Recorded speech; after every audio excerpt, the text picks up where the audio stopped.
When international observers have tried to enter Crimea in the past few weeks, they've been turned away, and they still won't be allowed onto the peninsula, now formally under Moscow rule.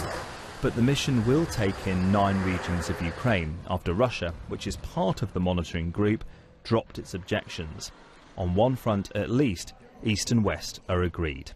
I hope that monitors will quickly deployed on the area, and Russian Federation is ready to contribute to this mission, to send its own observers, so they will also help to ease the situation.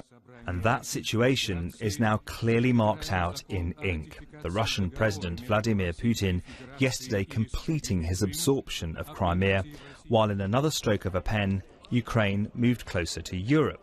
The crisis began when the country's former president rejected the very same deal signed in Brussels. Ultimately, Crimea has ended up looking east and Kiev to the west.